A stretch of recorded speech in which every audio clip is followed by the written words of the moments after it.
जिल्ह्यातील गडचिरोली, आरमोरी आणि वळसा या 3 नगर परिषदेच्या निवडणुकीसाठी 2 डिसेंबर रोजी मतदान पार पडलं. मात्र काही जागांचं जे मतदान आहे ते पुढे ढकलण्यात आलं होतं आणि 20 तारखेला जी आहे ती मतदान प्रक्रिया आज पार पाडली गेली.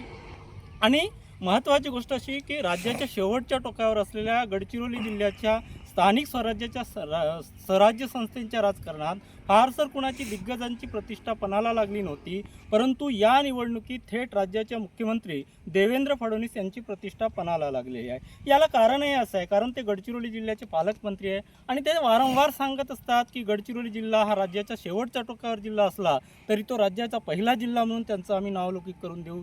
इथं फार मोठ्या प्रमाणात स्टील हब म्हणून गडचिरोली जिल्हा उदयाला येत आहे, तर या ठिकाणी फार मोठ्या प्रमाणात आम्ही गुंतवणूक करू, या गोष्टीची त्यांनी वल्गना केली. आणि ते सर्वात जास्त गडचिरोली येणारे सर्वात जास्त काळ ठरलेले ते मुख्यमंत्री आहेत आणि त्याच्यामुळे साहजिकच गडचिरोलीवर त्यांचं विशेष लक्ष राहिलेलं आहे. आता इथल्या अर्थकारणासोबतच या ठिकाणच्या राजकारणामध्ये सुद्धा एक वर्चस्व तयार करण्यासाठी प्रत्येक राजकीय पक्षांची जी आहे ती चढाओढ चाललेली आपल्याला बघायला मिळते. त्या दृष्टिकोनातून प्रत्येक राजकीय पक्ष या स्थानिक गडचिरोली जिल्ह्यातील स्थानिक स्वराज्यांच्या संस्थांच्या निवडणुकीमध्ये फार मोठ्या प्रमाणात ताकदीने लढत आहे.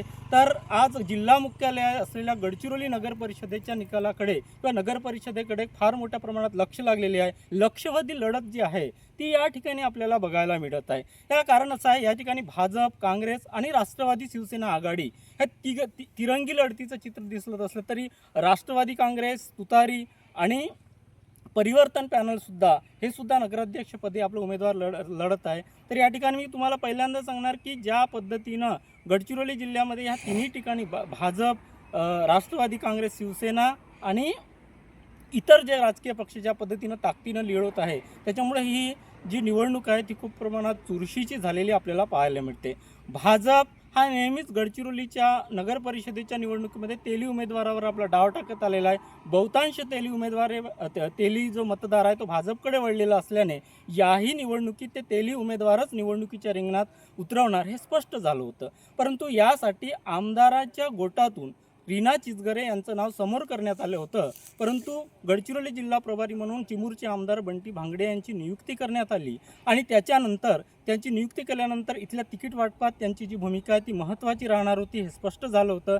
त्यांनी कंत्राटदाराच्या व्यवसायाशी संबंधित असलेल्या एका व्यक्तीच्या सुनेला काँग्रेसमधून भाजपात प्रवेश करून घेतला आणि त्याच्यानंतर त्याला नगराध्यक्षपदाचं तिकीट दिलं. परंतु हा जो नगराध्यक्षपदाच्या तिकीट वाटप ज्या पद्धतीनं होत होतं त्यावेळेस नेमकी तिकीट कुणाला मिळणार याच्याबद्दलचा सस्पेन्स शेवटपर्यंत कायम होता.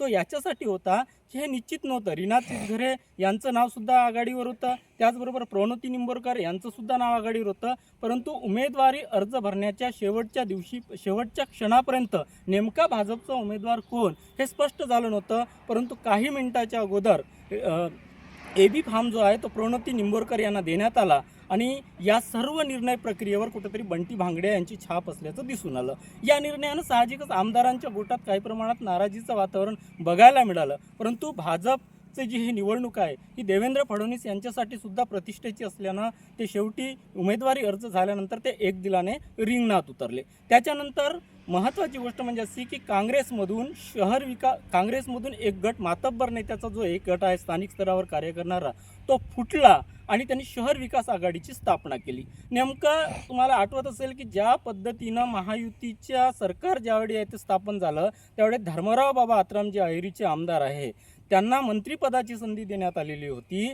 परंतु नंतर त्यांना पुन्हा 2024च्या निवडणुकीत ते विजय झाले त्यावेळी त्यांना 100% खात्री होती की आपल्याला मंत्रिपदी वर्णी लागेल. परंतु त्यांची मंत्रिपदी वर्णी लागली नाही, त्यांना मंत्रिपद मिळालं नाही आणि जेव्हापासून त्यांना मंत्रिपद मिळालेलं नाही तेव्हा त्यांच्याबद्दल एक प्रकारची अस्वस्थता बघायला मिळत होती आणि नेहमी त्यांना असं वाटत होतं की आपल्याला कुठेतरी डावलण्यात आलं. याच्यासाठी त्यांनी गडचिरोली जिल्ह्याच्या राजकारणावर आपलं लक्ष केंद्रित केलं आणि त्यांनी कधीही गडचिरोली जिल्ह्यातील स्थानिक स्वराज्याच्या विशेष करून नगर परिषदेच्या निवडणुकीमध्ये आजपर्यंत कधी स्वारस्य दाखवले नाही, ते कधीही ताकदीनं लढले नाही. परंतु पहिल्यांदा त्यांनी या निवडणुकीत ताकदीनं लढवलं आणि अनेक पक्षाचे जे आहे मोहरे त्यांनी आपल्या गडाला सुद्धा लावले. अशाच वेळी शहर विकास आघाडी जो हा स्वतंत्र गट म्हणून निवडणूक लढवण्याची तयारी होता त्यांना हेरलं आणि त्यांचा राष्ट्रवादी काँग्रेसमध्ये प्रवेश करून घेतला आणि त्यांनी शिंदे सेनेसोबत युती केली. शिंदे सेनेला 6 जागा दिल्या आणि नगराध्यक्षपदाचा उमेदवार आणि इतर 20 जागी त्यांनी आपले उमेदवार उभे केले. त्याच्यानंतर काँग्रेसची जी उमेदवारी जी आहे ती काँग्रेसची उमेदवारी राष्ट्रवादी काँग्रेस पक्षातून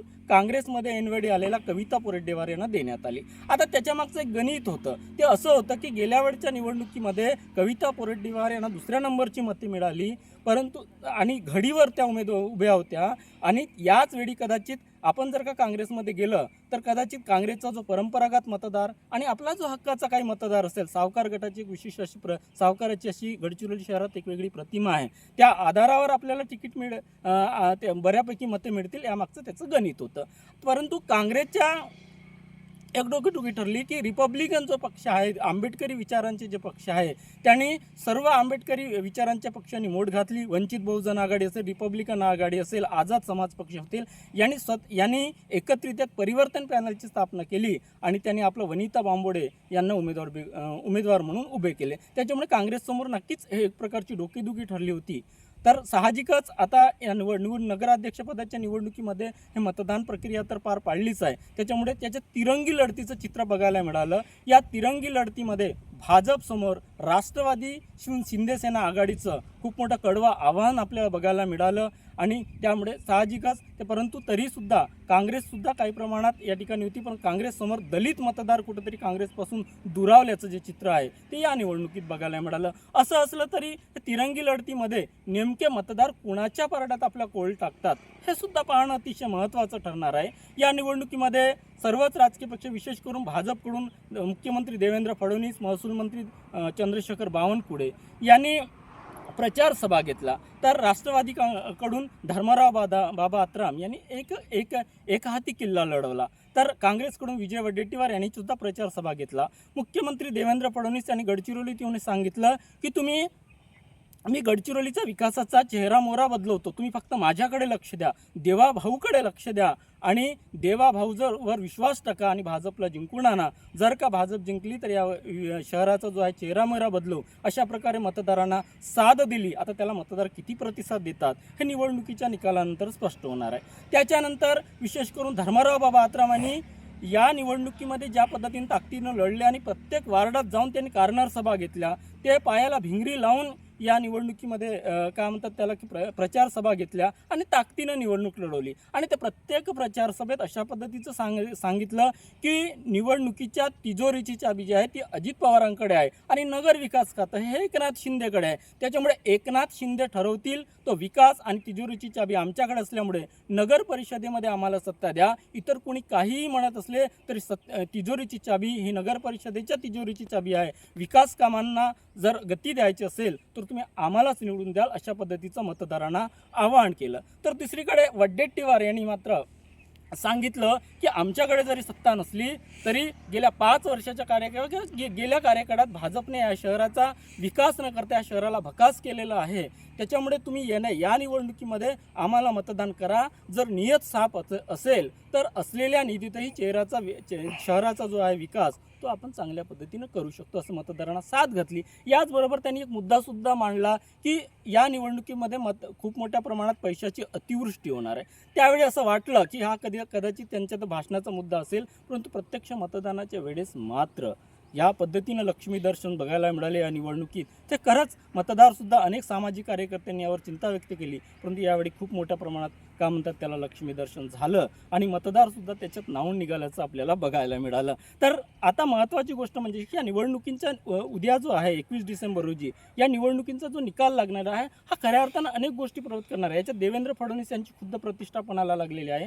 परंतु या निवडणुकीच्या निकालात का भाजप उमेदवार जिंकला तर मात्र बंटी भांगडिया जे चिमूरचे आमदार आहे त्यांचं राजकीय वर्चस्व कुठेतरी जिल्ह्यात वाढेल किंवा त्यांची भूमिका महत्त्वाची ठरेल. आणि येणाऱ्या जिल्हा परिषदेच्या आणि पंचायत समितीच्या निवडणुकीमध्ये सध्या त्यांची जी भूमिका आहे ती महत्त्वाची ठरणार आहे. त्या दृष्टीने या निवडणुकीचा निकाल अतिशय महत्त्वाचा. याबद्दल विद्यमान आमदारांच्या गोटामध्ये काहीसं अस्वस्थतेचं वातावरण जरी आपल्याला बघायला मिळालं तरी हे काळ्या दगडावरची पांढरी रेघ आहे की त्यांचं जे वर्चस्व आहे ते वाढणार आहे. कारण बंटी भांगडियांच्या बाबतीत जर बोलायचं झालं तर मला आठवत असेल की 2012च्या निवडणुकीमध्ये सुद्धा त्यांनी शिवसेनेचे काही शिलेदार फोडले गडचिरोली जिल्ह्यात आणि नगर परिषदेवर एक हाती सत्ता आली. जिल्हा परिषदेमध्ये सुद्धा त्यांचे 7 जे जिल्हा परिषद निवडून आले, नंतर ते भाजपवासी झाले. यापूर्वी त्यांचं या जिल्ह्याच्या राजकारणात कुठेतरी हस्तक्षेप बघायला मिळाला होता, परंतु आतासुद्धा त्यांचा हस्तक्षेप बघायला मिळत आहे. त्याच्यावरून त्यांची जी आहे या निवडणुकीच्या निकालानंतर त्यांचे जे काम तर त्यांची जी भूमिका आहे ती अतिशय महत्त्वपूर्ण ठरणार आहे.